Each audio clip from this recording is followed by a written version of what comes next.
Hi, Junction Park, how are we? That's great. So my name's Kathy. I am a parent here at school. Alyssa and Alex are in grade 5 and grade 1. To the parents and teachers, I also own a plumbing company local just down the road. So part of what we do is to give this book to some of our clients. And it's a book about a young boy who has an imaginary friend. In Zanzibar, his friend is named Plato. He is a platypus and he's a plumber part-time. So I'm actually donating this book to the school's library and to the school. So I hope that you guys enjoy it as much as we do. It's got a bit of toilet humour in it.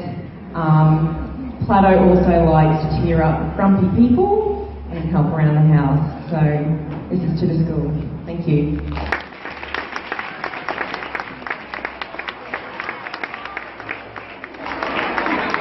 Thank you so much.